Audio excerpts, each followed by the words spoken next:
Welcome to Home Dad Chat, brought to you by the National At Home Dad Network. My name is Brock, My name is Danny. and we are here to talk about life as stay at home dads. So sit back, relax, and enjoy the show.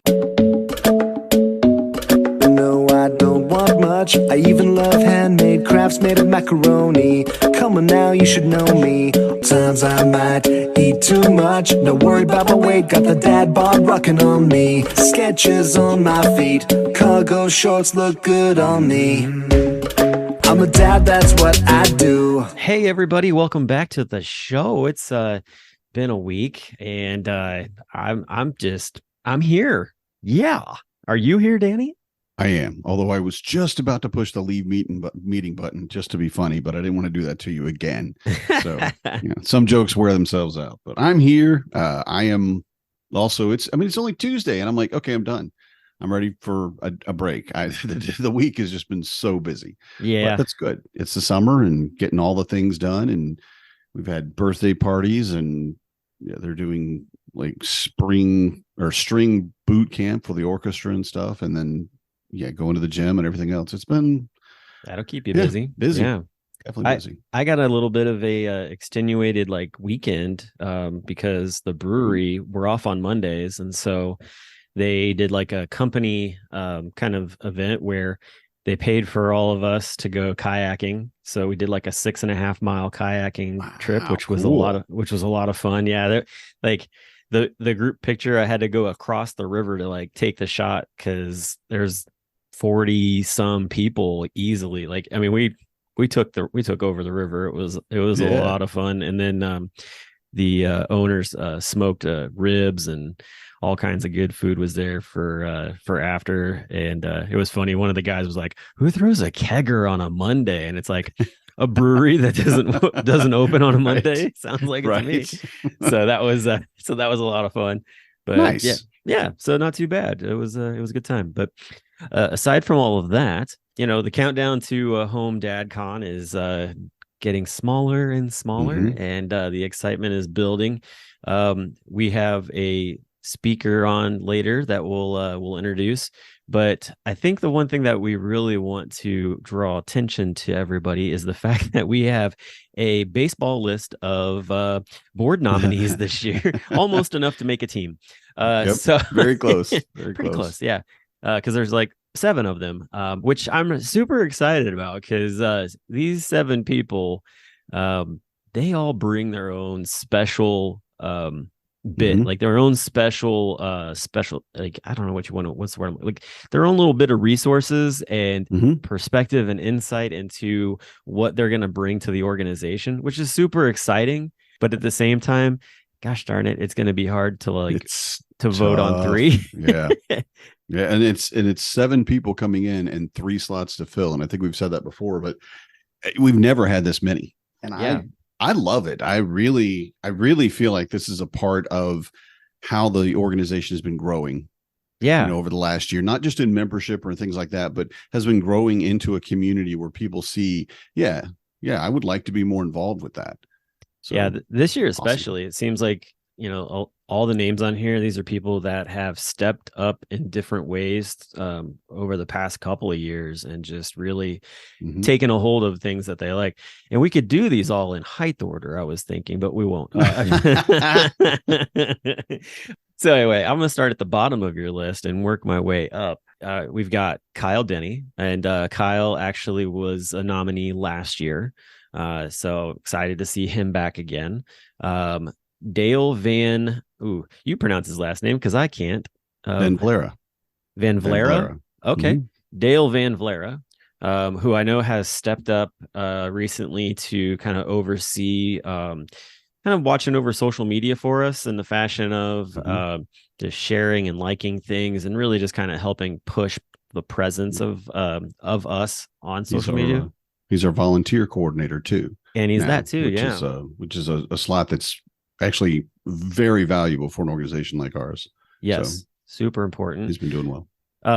So Chris Griffin is another person. I only know Chris from talking to him a little bit in the Dad Lounge. I haven't really had a chance to get to know him outside of that.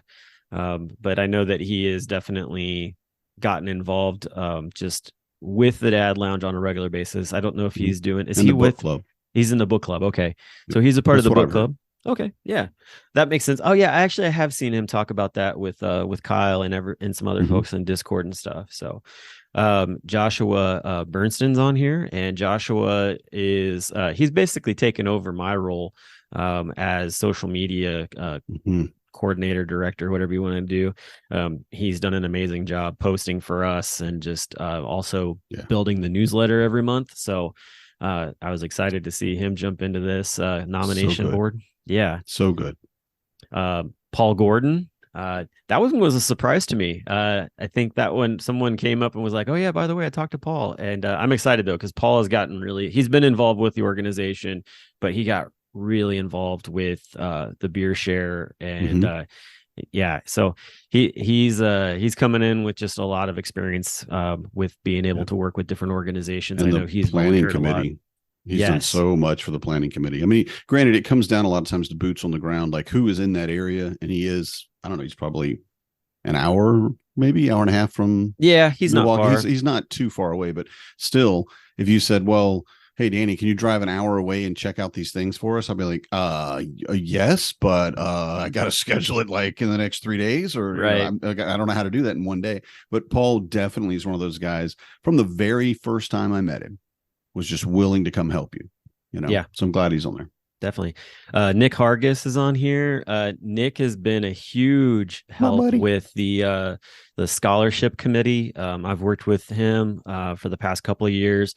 This year, especially, he was a huge part of helping get prices figured out for flights for scholarship nominees and just other different elements in that way. And so he's just been integral with just helping set up travel in different areas like that. And he has so many more skills that we haven't seen. Because I know Nick, we roomed together and we've been friends for a while. And I'm like, yeah, because I didn't ever suggest you should go get on the board, because that's really something I think he needed. Well, and I'm like, yes, yeah, I heard you're getting on the board. Let's go. Because I really want. He's got so much to offer, but I shouldn't be talking too many people up. No, you're good.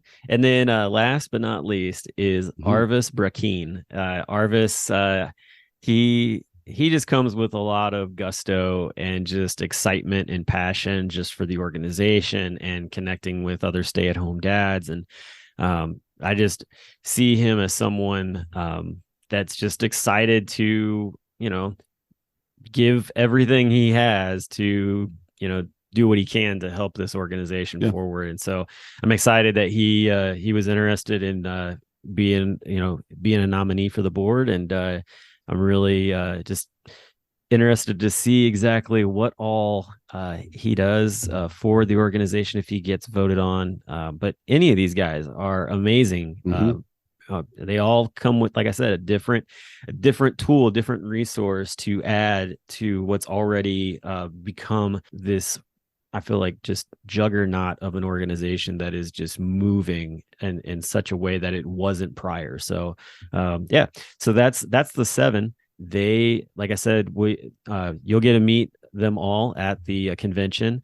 And on top of that, there will be videos coming out. I think it'll be one succinct video of all of them talking about why it is that you should vote for them.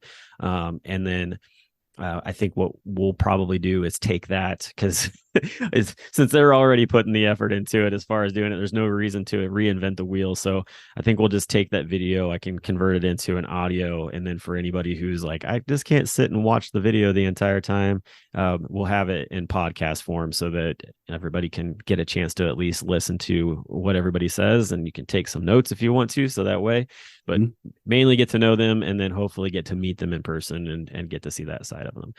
That's what we got for the beginning part of this show. We will take a break, and when we come back, we will have our special guest speaker, and we'll talk with them a little bit further. So we'll be right back. Become a member of the National At-Home Dad Network, an organization focused on providing advocacy, community, education, and support, connecting with households where dad is the primary caregiver of the children. We do this through our webinar and podcast series, mental health support groups, regular online social events, as well as our annual convention. The National At-Home Dad Network is a 100% volunteer organization. Without the generous support of its members and the community around it, we would not be able to continue the work that we do. Becoming a member gives you access to past convention speaker presentations, the ability to vote for board members annually, and ensures that the organization's fees and bills are in positive standing. Oh yeah, it should not go unmentioned that there is some cool swag headed your way if you decide to become a member. For only $35 a year, your membership provides you with the exclusive content only we can generate, and you'll be supporting an organization that benefits families all around the country and world.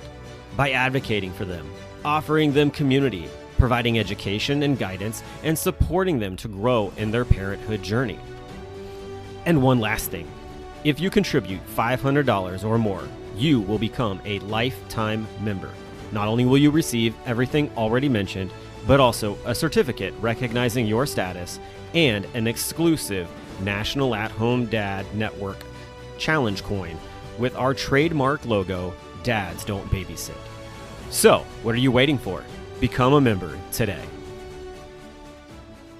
Hey everybody, welcome back. As we said before, we have a special guest with us tonight. This guest is going to be presenting at HomeDadCon in Milwaukee in September, and we're very excited to have her on and get to know her a little bit. And hopefully you two will get to find out some things about her that'll just make it that much more of a connection when she's up talking to everyone. So with that, Melissa Davidson, welcome to the show. How are you? I'm great, Brock. How are you? We're doing well. Doing Good. well. Just, another day in the life of being a stay-at-home dad and all that comes with it. Brock doesn't know what being a stay-at-home dad is anymore. He's quit. Oh my gosh, dude! I know. No, I what didn't It's hear great that. yeah. He went and got a job outside of the home. But my thing is though, in the summer it's been stay-at-home dad life and work life all at the same time. It really never changes. That's a big conversation right there. Oh yeah, I'm walking around like spinning plates left and right, trying to keep them all from breaking, while also trying to keep my kids from not, tearing each other up. So dropping their own plates, yeah. Yeah, exactly. Yeah. And not hearing my wife yelling from the office, will you shut them up? I'm on a call. I'm on a call. Exactly. I can't help you. I'm sorry. Yeah.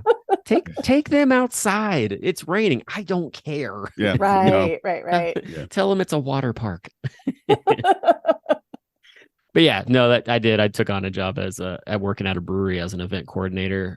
So it's been an interesting, juggle of my wife and I both working, and then also too like the kids being at home, but we're making it work. So, and I think there's a lot of the different dads that are in the same boat. Like, I mean, even from the standpoint of just like with the fact that you have more partners at home working at home, and that whole idea of like, this doorway is no entry kind of deal. Yeah. This does not exist. There, Right. We do not open this door. Yeah.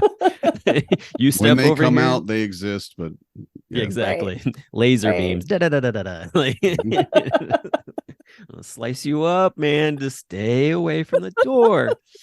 Woo. Yeah. So, but no, other than that, it's life is good. So, but hey, curious a little bit about who you are. What's your family dynamic like? If you wouldn't mind sharing that with us and the listeners. Yeah, I would love to. So I have got I'm a married mom of two. I live in Northern Virginia, just outside of DC, and I have I have a 5-year-old daughter who is starting kindergarten in 2 weeks, which is super cool. And then my son is almost 10. He's going to be starting 4th grade. So I can totally relate with that. What are we doing to try and keep things together over the summer?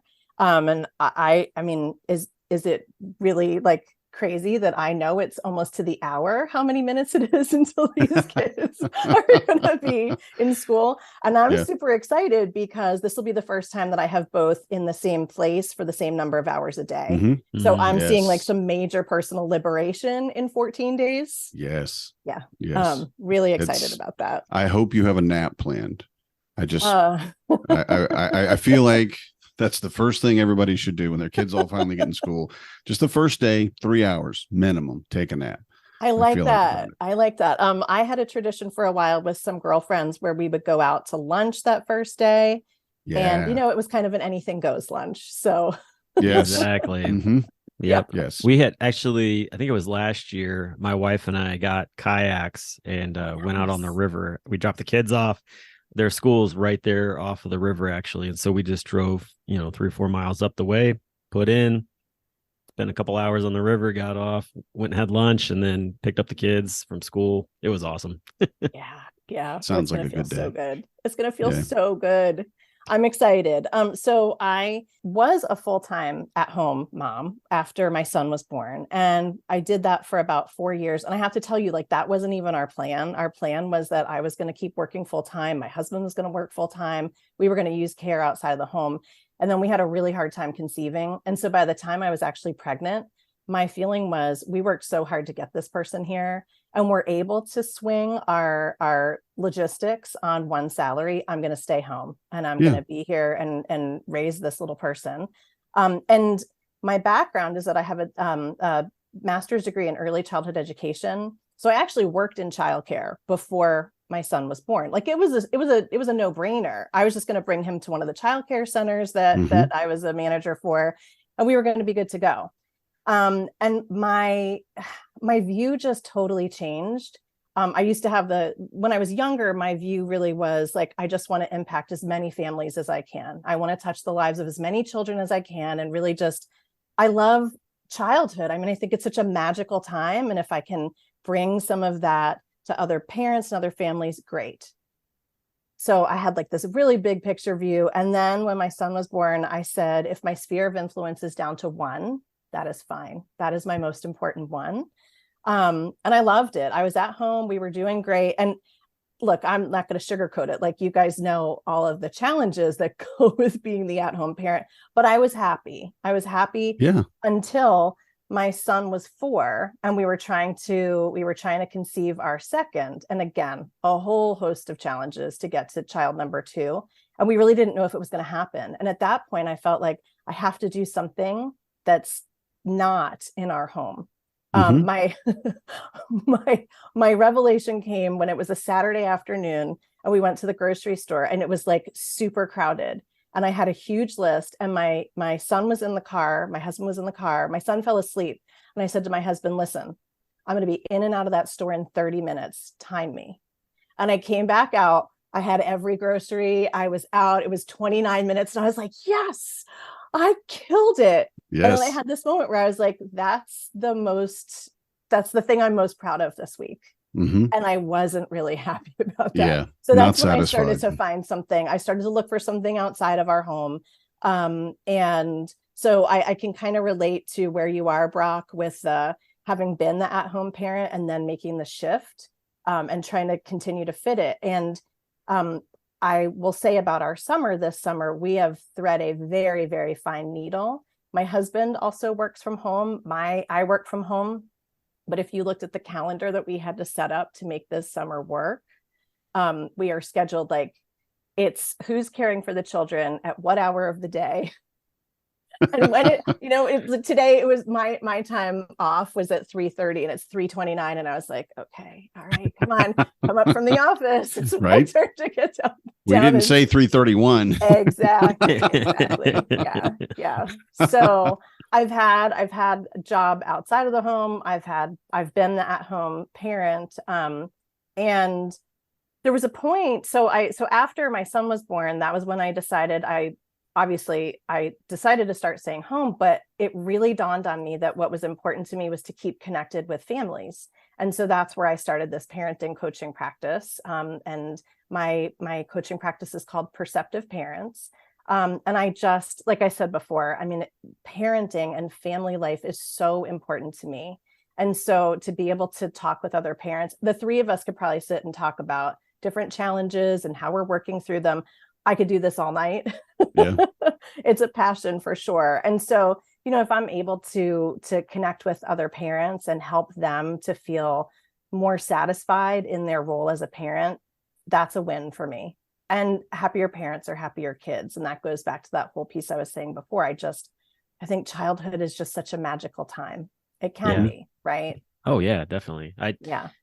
You think about back, most people can pick out different things about their childhood that they remember, that kind of deal. So definitely honestly, that's the one thing that my wife and I try to do. It seems like that's the same thing Danny and his wife try to do, is this, produce these moments that, hopefully their kids can look back on as memories that, like, oh, I remember when I did this or that. And, so that's something that Danny and I talk about quite a bit on the show is, the things that we are doing with our kids to try to produce that kind of stuff. Like, one of the things that I always bring up is the fact that my family did a cross country trip, after, like in the middle of COVID, basically, just to get out of where we were, and went on a huge camping road trip across the country for about 2 weeks.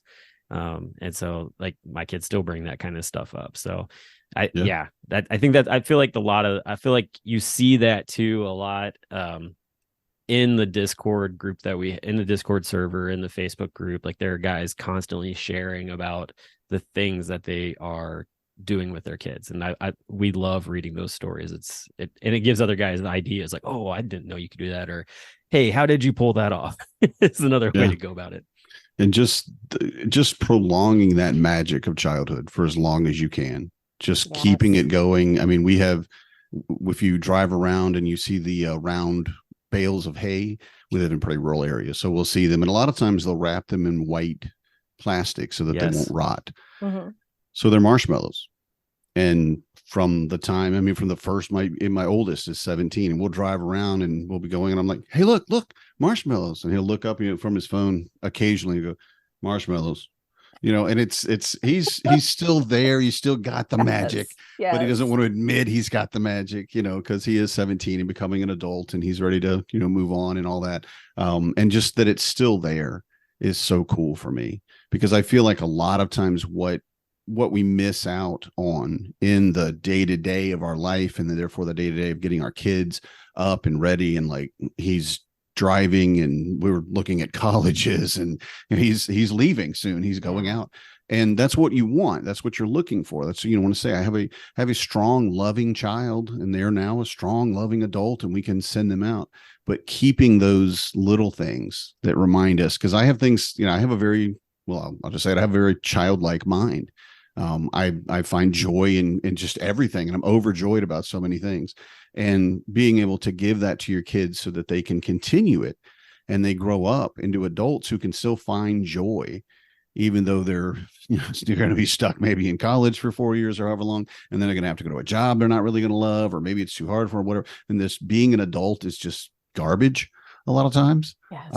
But having that ability to give them that so that they can maintain it throughout their life, I feel is a very, very valuable gift for them personally. Yeah, definitely.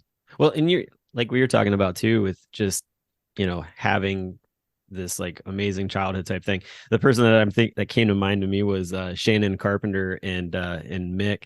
Like those guys are currently out with, like, I don't even know, like I think there's like 12 of them now, and they've been doing this road trip for multiple years on end.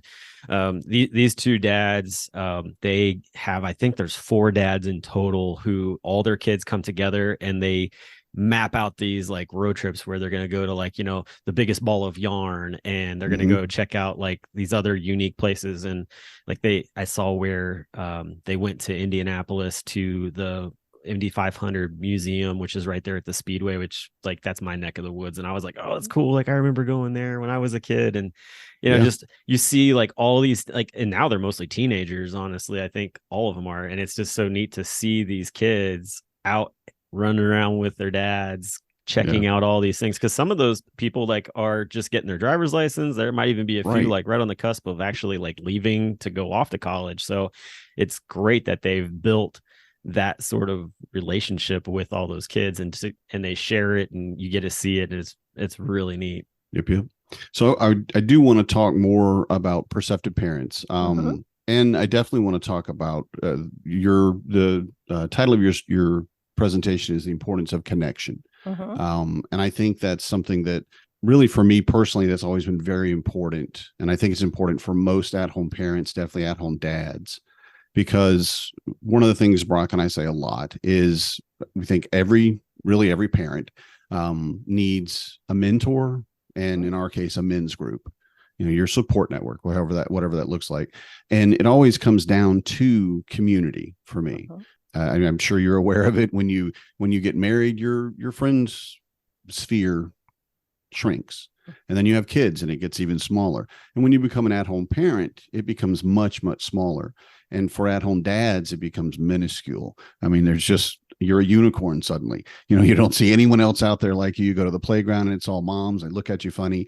And that isolation is really detrimental to your mental health. And it really it'll lead on into depression, and a whole lot of other things. And I think connection for me, when I saw your presentation, I'm like, yeah, I can't wait to hear that, because that sounds like something that's right in the zone that our members and our dads need to know more about.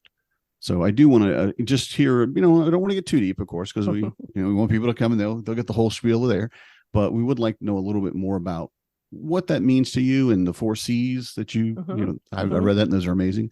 And if we could talk about that for a little bit, I'd love to. Sure. Okay. So, gosh, I'm excited that you are excited about the presentation. And now I'm like, boy, I better make sure I turn that dial up. You better. Yeah. Because some fat guy from Wisconsin is going to be watching. Yeah. Yeah. But I do think it'll be very beneficial for us. So, but go ahead. Great, I didn't mean to interrupt. Oh, no, that's okay. That's okay. So, I had this epiphany, back in the fall. I was awake in the middle of the night and I was really sweating what was going on at home. And I woke up and I thought, being a parent right this minute, because of some things that were going on at home, feels like such a chore. And it does not feel like a privilege right now. And I just started thinking about why does this feel like such a chore? What is going on? And I had this moment where I said, I'm not connecting with my husband. I'm not connecting with my kids.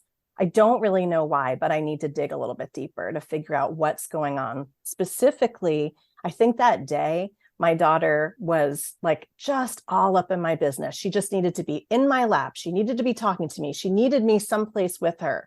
And I kept saying, I'll be with you in a little bit. Mommy has something to do. Can you give me a few more minutes? Can you give me a few more minutes? And I had to remind myself, like, she's not misbehaving, right? She's just trying to get my attention. Mm-hmm. And so I realized, like I said, all right, Melissa, you've got to give this child some attention. Sit down with her and just be with her. No interruptions, put the phone down. This is your time. What would you like to do together? And sure enough, it's not magic. I mean, she's another person and we all crave connection. I spent time with my daughter and things calmed down dramatically. And I just felt that magic of that connection. And it reminded me that being a mom to my daughter, Stella, and my son, Zachary, and having met this incredible partner, my husband, Brian, it is a privilege. And if I'm so steeped up and I'm so busy and I'm so stressed and I'm so miserable, I'm missing out. And so that kind of spurred that new initiative off for me, which is, I'm going to say it again, when parenting feels like more of a chore than a privilege, you are probably missing some connection. Now, I think what happens for a lot of at-home parents is we do so much invisible work, right? I mean, you're behind the scenes. Yep. I like to think of my job at home. So even though I do some paid work outside of the home, I'm still the primary care provider and I'm still the house manager. So, I think about my job is to make sure that the toilet paper is always where it's supposed to be and that there's soap in the shower and, these kind of routine things. And there are times where I'm fine with that. And there are times where I'm so agitated and I want somebody to notice. I want somebody, I want a better performance review than my children being cranky, yes. right? Yes. I want somebody to say, my gosh, there truly is always hand soap at the sink. Thank you, Mom. And of course, right, that doesn't happen. Nobody, that'd be great. Nobody notices. So there's a lot of invisible work. Yeah. So I think when we do the invisible work, it's very easy to feel just like your self-esteem can really rot when you feel also not just that the work is invisible, but that your contribution is invisible. And I really believe that's where we have to dig deep for these connections. And so, Danny, I feel like your question really gets to, connecting in a greater community. And some of my work is more focused on connecting within the family. And not that those community connections are not important, but I sure do feel better about picking up the clothes that the 10-year-old has left on the floor every night, right? It's in the morning. And instead of, when I feel connected to him, it's not that big of a deal for me to pick the clothes up off the floor. But my goodness, when we haven't had a good connection, he's pushed my last button, right? He's on my last nerve because I've had to pick those clothes up one more time. So, so the connections, it's what I find is it's easy for us to, when we feel disconnected, it's often because our buttons are being pushed. That gets to some of the values work. And that's some of what I'm hoping to bring to the presentation. When we're all together in Milwaukee, one of the things I really want to talk about is button pushing and values, and how our values are tied to what pushes our buttons. So, so some of that work, and learning your values and getting super clear about your values is part of that. My piece that I call the 4 C's for connection. You talked about that a little bit. So the 4 C's for connection are clarity, consistency, confidence, and compassion. And we'll talk in depth about those. That's a big part of the presentation, but they're good to know. And it starts with your values. You were talking about these memories that you're making with your kids, or the stories, the inspirational stories of these other families who are taking these great trips, these dads who are making these incredible investments in the experiences that their children are having to have this wonderful life. And a lot of that, right, it comes from what you value.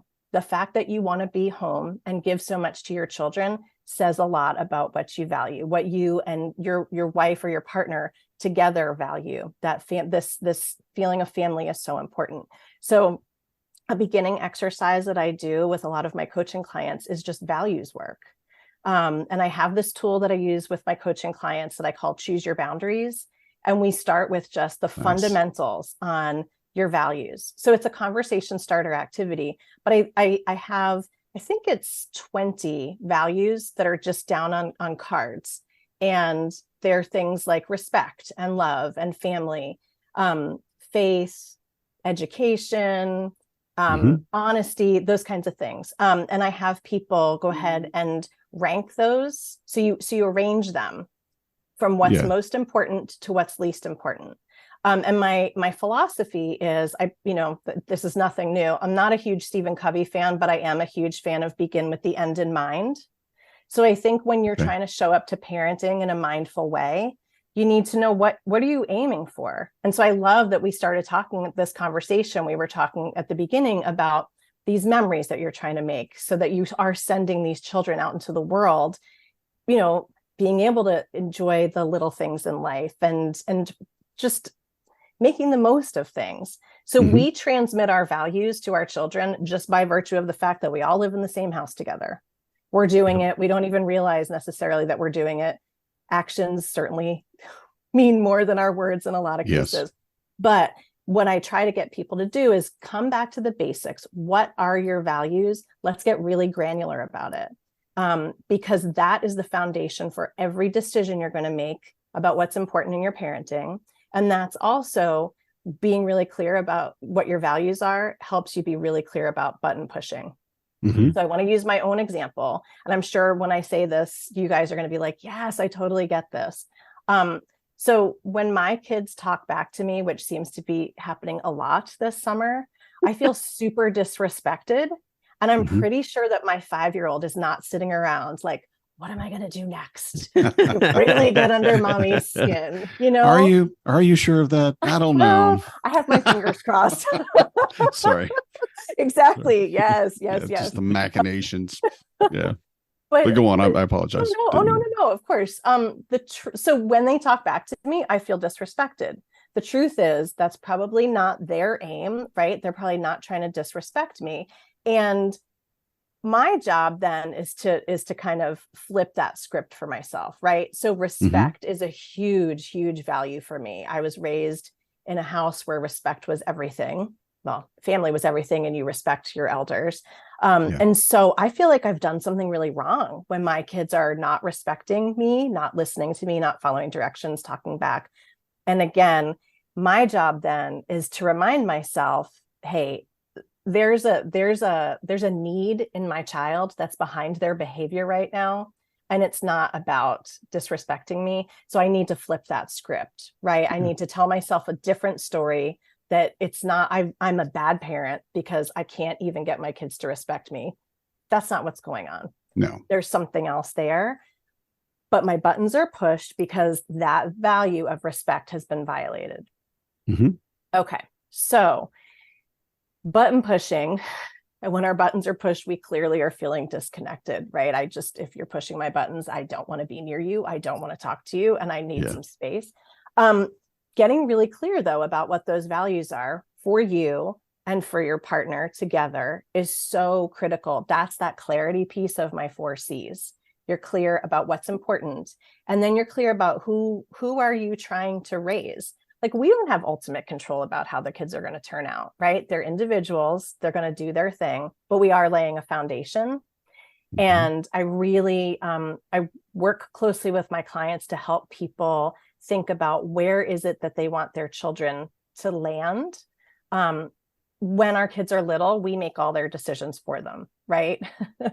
And that is there are so many challenges to that, but that is I don't know. I think that in some ways is the easier time, because as we start to let go, you've got this 17-year-old who's getting ready to go off to college, who goes off and drives in a car, and you have to just have some faith that they're going to make good choices for themselves in your absence, right?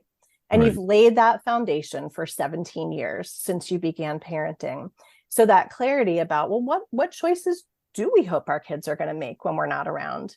You know, okay, so that's a second piece to this tool that I use, the choose your boundaries. You were talking about values. Now we're talking about choices. What choices are we hoping our kids are going to make? So I'm trying to think about what else I want to say about that without really blowing too much. Going too far. Yeah. I think you bring up go ahead. Go ahead, Danny. Rock. No, Danny, go for it. No. Okay. No. Okay. I think that what you're hitting on there with just the whole idea of like your kids making choices and things like that, like one of the, like, I don't know, I guess like values that, or something along those lines for me and my wife, is that we get a lot of times where we'll tell people like we're raising adults, not kids. Like, yeah, it's like, because we always get people like, well, how do you get them to like, you know, do these chores without any issues or whatever? And it's like, we've spent the time to like show them, like, you know, this is all part of family and the things that we do to help contribute to everybody here in the house and that kind of thing. And you know, the hope is that as they continue to grow and then leave the house, is that they know how to take care of themselves and others around them without being like, oh, I don't know what to do in this situation. But just that whole idea of, you know, not talking down to them, like talking just to them and, you know, showing them how certain things work, and then also explaining those things in, like, you know, adult terms for the most part, honestly, so that they understand what's going on, has really been big for how we've raised how we're raising them. And so, yeah, I love what you're saying about that, because it falls right in line with what we're doing here at our house. What were you going to say, Danny? I don't remember, but what I will say now is that, you know, I really love the idea of finding your values, because it reminds me, there was a point I have 4 kids, so I've never been on top of anything completely. It's always, you know, like a bear dancing on a ball kind of thing. But there was a point where someone asked me, you know, well, what's most important to you about, you know, cleaning your house in this case? I'm like, you know, I just want the floors where I can walk. I just want the floors cleaned. I want them, you know, and they just looked at me and said, well, that's what you value about a clean house. Now, if there's stuff on the couch, is that going to bother you? I'm like, I mean, not really. I mean, like cushions out of place and blankets all. No, we're going to lay on the couch and play games or whatever. And that's just how it gets. He's like, well, what about the coffee table? Does it matter? And I'm like, well, there's always stuff on the coffee table. Either it's, a pile of laundry, clean laundry, just not folded, or it's, board games or books or whatever it is. And they, so they basically got to, and they said, so as long if they picked up the floor and like vacuumed or mopped. And I'm like, wow, yeah, that would change my whole day. I mean, it would just be so amazing if I could get them to help me do that. And from then on, I'm like, yeah, I don't care about that. I don't stress any of those things. I just want this thing. If that's what's important to me. And that's just what came into my head when you were talking about values. And I love that because of things like you said, like respect, respect for your elders, respect for the family and things like that. The other things that you brought up, and I know we don't want to go too deep into it, okay. But it's very, very important, I think, to get those things in line and say, yeah, this needs to be top 5. These 5 things, if it's, I don't know, honesty and playful banter and, a clean floor. I mean, I don't know. That's not those, obviously. They're not the ones you have listed, but those things that are so most important to you, that really just hits home with me and makes a lot of sense, that really just get on the same page, understand why it bothers you so much. Like you said, why does that push my button? Why do I care if the floor is not clean? This is not a good example, but why do I care if they backtalk me? Oh, I'm a bad parent. And you're not, obviously, but that's the thought that you brought up. And I love that whole framework. And I can't wait, really. I'm very excited, obviously, to hear you speak and just really to kind of drill down into a lot of this stuff. So yeah, I just wanted to offer that as an example of something that I ran into that really helped me to understand what you were saying. So it's all about the showing up mindfully, showing up in an intentional way, because I think when we do mess up, which we do, and that's the compassion of the 4 C's, your kids are going to mess up. I skipped over the consistency and the confidence, but we'll cover that. We'll cover that when we're together in Milwaukee. But that compassion has to do with, when my kids mess up, I'm not always going to flip out, because we're people. And when I mess up, that is just part of being a person.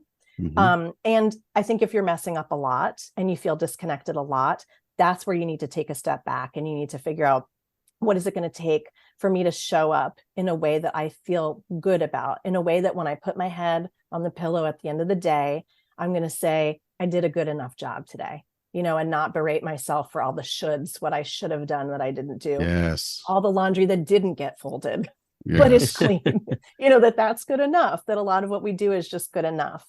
And what I'm hopeful that we'll be able to do together is engage in some of these exercises and then give people enough information to take home so that they can do some of the exercises with their partner, because I think that's the other piece. It's great when you are clear, but are you and your wife, your partner, are you clear together on what is important? I had a really interesting experience with a couple who I coach, where we did this values exercise together. And so I told you I have these sets of cards, and I gave the husband a set and I gave the wife a set. And I said, okay, go ahead and arrange the cards. Do what's most important to what's least important.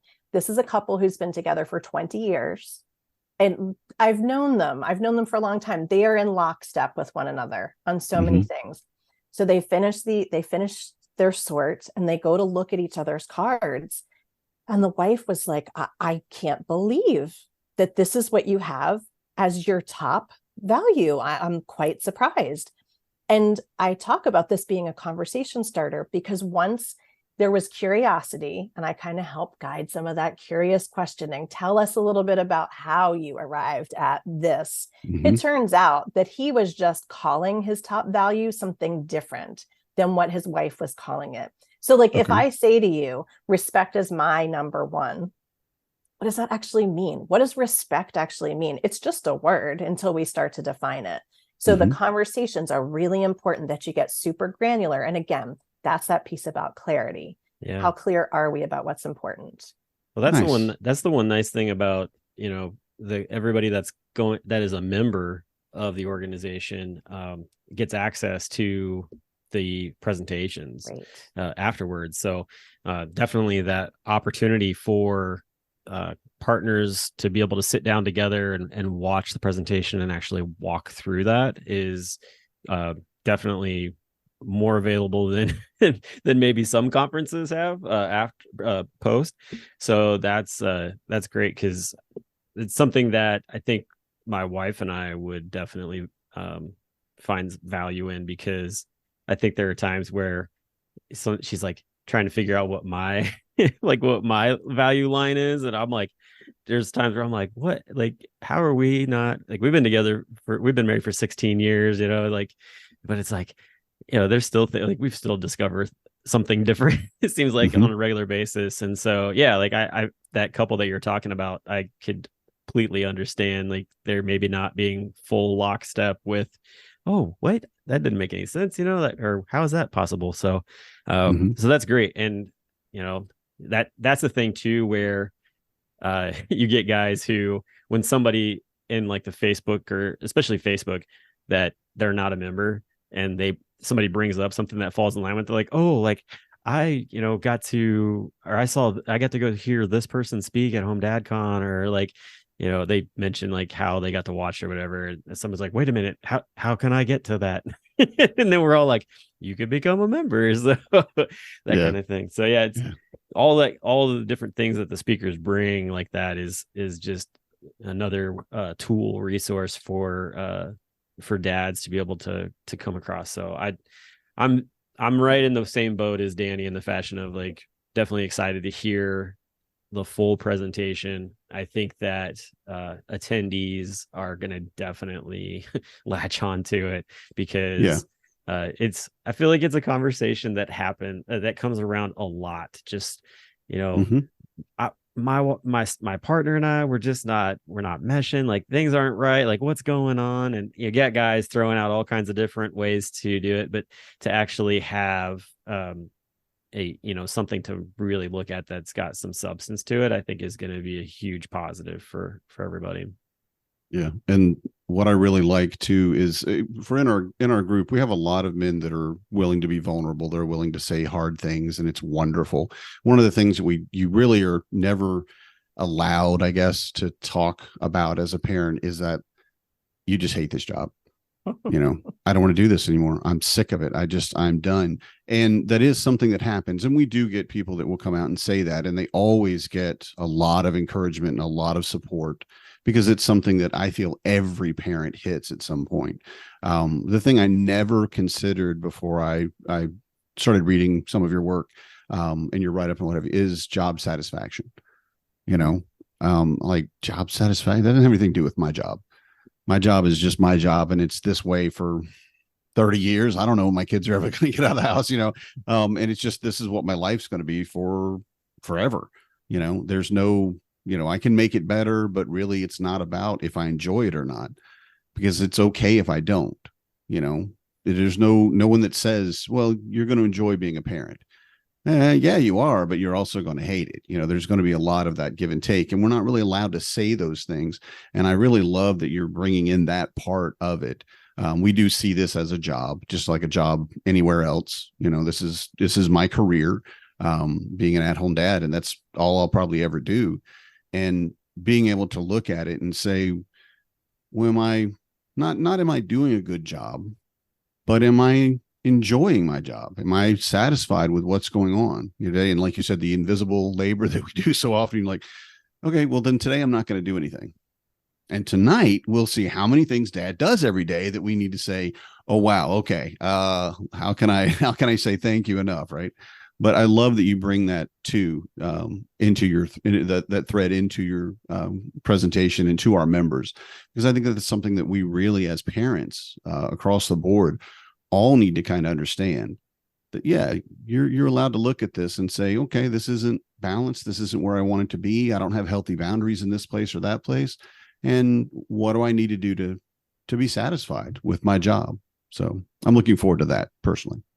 Well, I'm looking forward to sharing that. I do. It is a job. Anybody who says it's not a job has never done it. Never done it. and it's totally fine. We all have days that just stink. We just have days where you do want to throw in the towel. I actually use the word resign last weekend. Same. I said to my husband, I just don't think I was cut out for this job. And I have to tell you both, this was my dream. Like my dream more than being married was to be a mother. And now here I am, I'm living the dream. And guess what? It's not awesome It's all the terrible time. sometimes.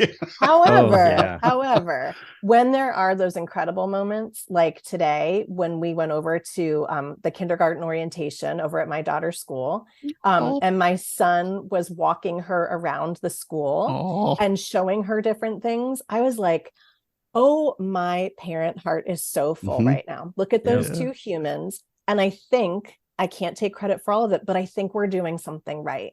When I can see one of my children show so much kindness to my other child and have the second child just think, oh my gosh, how lucky am I? I mean, my daughter thinks my son hung the moon. We'll see how long that lasts. For now, she's at that really sweet age that's the case.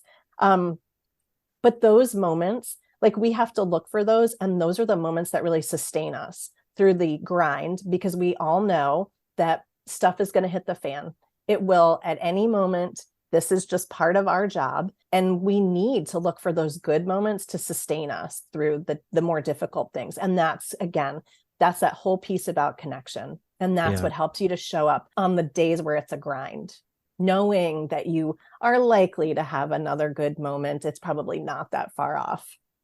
Yeah, like this is the last year where my kids will be in the same like section of the school, because my 10-year-old is going into 5th grade and my youngest is going into 2nd grade, and so it's like they'd always been able to really like see each other on a regular basis, and this will be the last year that like they're going to come across each other quite a bit. So the same type of deal though. Like I remember when my daughter went into kindergarten, my son wanted to show her around the whole school and everything. And and to this day, like they still, like, they're usually like 2 peas in a pod running around the school together. So, but yeah, that's one of the things that my parent heart gets filled pretty quick on that as well. So it's okay if you cry, Brock.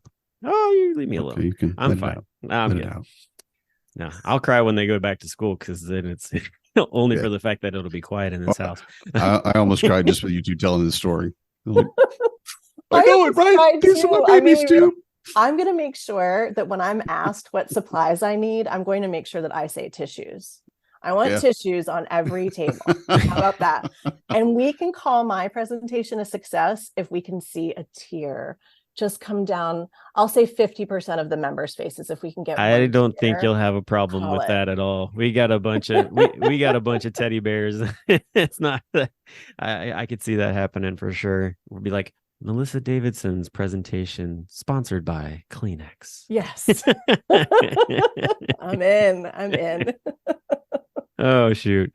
Well, definitely looking forward to getting to meet you in person here in just a few short weeks, honestly, which is exciting. Everybody is definitely getting ramped up for it. That's one of the things we were talking about before you came on, is just the fact that there's a lot of excitement built into the weekend with everything going on. So this presentation will definitely just be right up there with everything else that's going on with excitement wise. So I really appreciate you coming on the show tonight and being able to share what you're going to be presenting on, and then us getting to hear the full presentation in Milwaukee. So are there ways for our listeners to be able to maybe connect with you prior to Milwaukee that they should know about? Sure. So I'd head over to the website, which is perceptiveparents.com. And there is a way to connect from there to shoot me an email. And I'm pretty quickly responsive on those emails. That would be the fastest. So yeah, website. Awesome. Great. I'll make sure that gets put in the show notes, and Awesome. That'll give everybody a chance to be able to connect with you that way. Looking forward to meeting you here soon, and hope you have a safe trip, and everything goes well with school starting up, especially kindergartner. You might need some Kleenexes for that first day. I know that me and my wife did as well, because sending that last one off to school and all of the emotion involved with that. So, but yeah, thanks so much for coming on the show tonight. Thank you so much for having me. I can't wait to meet you guys too. Definitely. All right. Well, until next week, y'all have a good one. Talk to you later. Good night, everybody. I'm a dad, that's what I do.